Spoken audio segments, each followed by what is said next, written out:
안녕하세요, 썸마입니다. 네, 오늘은 제가 영주권을 신청할 수 있었던 극적인 일에 대해서 얘기를 해보고 싶어요. 제가 영주권을 취득을 한 거는 2015년 말쯤에 제가 취득을 했고, 이제 신청을 한 거는 2014년 신청을 한 것 같아요. 저는 캐나다밖에 영주권을 갖고 있지 않기 때문에, 물론 독일은 이제 제가 직접 딴 건 아니잖아요. 그래서 이제 캐나다밖에 없기 때문에 다른 나라의 시스템은 제가 잘 몰라요. 어떤 식으로 이제 영주권을 받을 수가 있는지. 근데 이제 캐나다는 영주권을 따려고 1년 반 동안 일을 했던 장소가 메인 베이커리였었는데 웨딩 케이크를 주로 하는 그런 가게에서 일을 했었죠. 근데 그 가게는 이제 제 지인을 통해서 제가 이제 아르바이트부터 하다가 이제 어떻게 하다가 이제 잡 오퍼를 받게 돼서 일을 하게 됐었는데, 이제 영주권을 넣으려고 아르바이트도 이름을 알아보던 찰나에 그때 한참 한국 분들이 많이 하시던 게 이제 요리였거든요. 2013년에 이제 너무 많은 한국 분들이 오시고 너무 많은 외국인들이 이 요리 쪽으로 이제 영주권을 따다 보니까 영주권이 포화 상태가 된 거예요. 요리로 영주권을 따기 위한 그 수가 이제 포화 상태가 됐다는 말은 캐나다에서 더 이상 이쪽 요리 쪽은 인력이 필요가 없다는 거죠. 왜냐면 너무 많은 사람들이 와서 너무 많이 일을 하고 이미 영주권을 많이 내줬기 때문에 그 영주권을 이 캐나다에서 내주는 이유는 자기네 나라에 없는 그런 부분을 이제 채우려고, 그걸 외국인으로 채우려고 결국에는 영주권을 내주는 거거든요. 그 이유밖에 없잖아요. 사실 자기네 나라에 와서 일을 하면서 세금을 내면서 그런 부족한 직업군을 채워주는 사람 우선순위로 영주권을 내어주게 되어 있는데, 이 캐나다 시스템이 2013년 그때 한참 한국분들이 많이 오셔가지고 셰프 코스, 요리 이쪽을 많이 들으셨어요. 그러다 보니까 이제 2014년쯤에 이 캐나다 정부에서 우리는 더 이상 요리가 필요가 없다라고 이제 판단을 내린 거죠.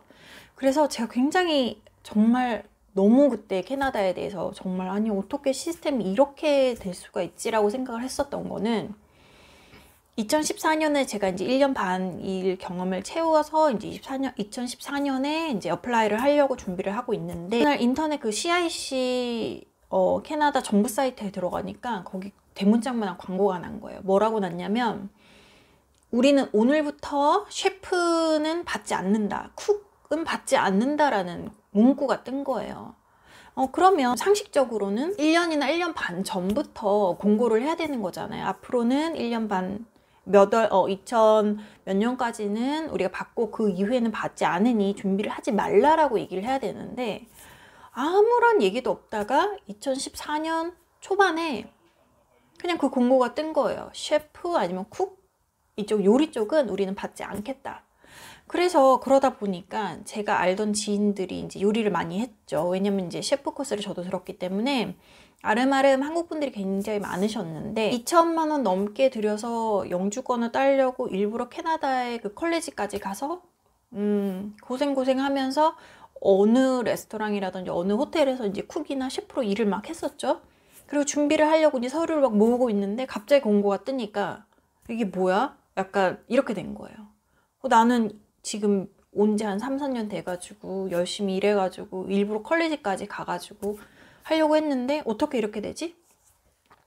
그래서 많은 분들이 어플라이조차 못하시고 많이 떠나셨어요, 그때.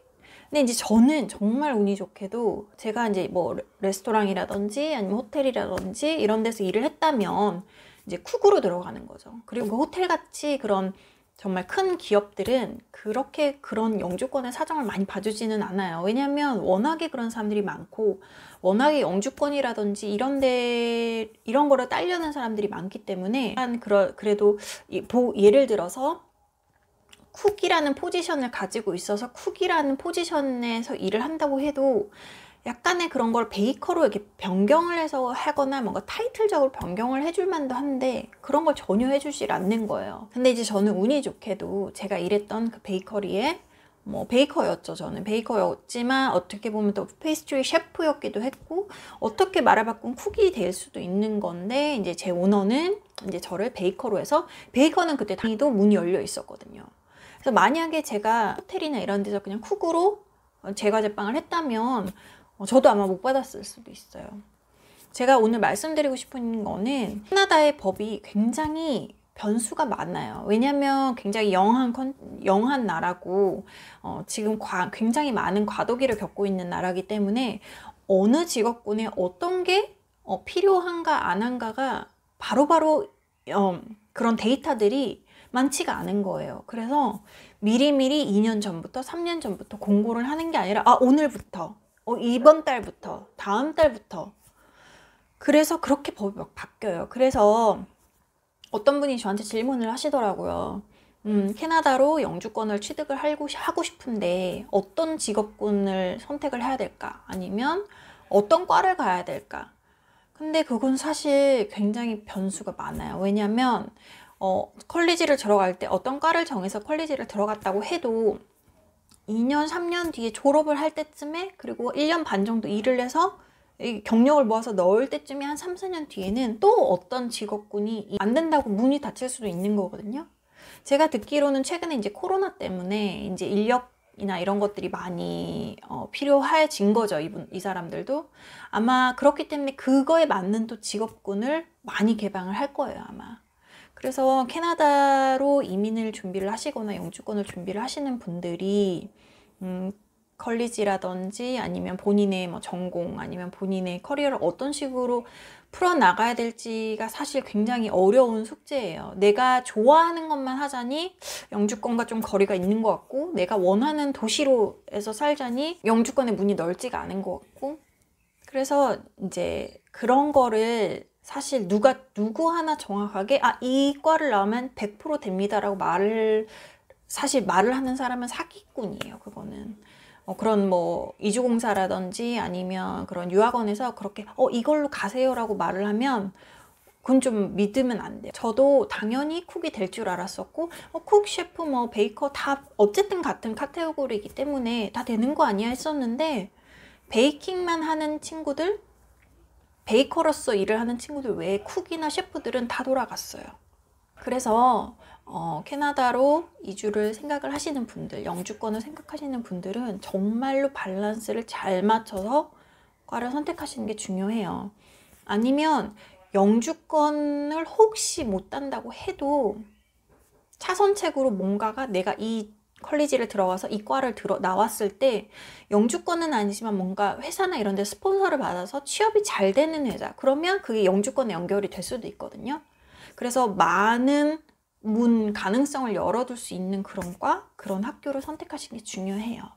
저도 영주권을 따면서 굉장히 심리적으로 막 불안도 하고 이게 문이 닫히는 거 아니야? 법이 바뀌면 어떡하지? 라는 생각에 굉장히 조마조마한 순간들이 많았었는데 정말 영주권을 취득을 한다는 거는 아직도 뭐 쉬워졌다고는 하지만 그래도 이제 준비하시는 분들한테는 아마 큰 숙제일 거예요. 제가 드리고 싶은 조언은 너무 영주권에만 집착을 해서 너무 그쪽으로만 생각을 하지 마시라는 거예요. 그러면 2, 3년 뒤에 법이 바뀌어서 나는 영주권만 보고 이 과를 선택하고 이 학교를 들어가려고 했는데 이미 법이 바뀌었어. 난 그럼 어떡하지가 되는 거예요. 그렇기 때문에 영주권에만 정말 딱 해당이 되는 과보다는 내가 관심이 그래도 있고 내 커리어로서 뭔가 발전시킬 수 있는 그런 쪽으로 또 생각을 하셔서 밸런스를 잘 맞추시는 게 중요하다는 말씀을 드리고 싶었어요. 네. 그래서 영주권을 준비하시고 이제 유학이나 이민을 준비하시는 분들이 많으실 텐데 굉장히 긴 여행이라고 생각하시고 긴 도전이라고 생각하시고 마음 편하게 잘 준비하시기를 바래요. 네. 그러면 저는 또 다른 영상으로 더 좋은 영상으로 더 많은 얘기를 알려드릴게요.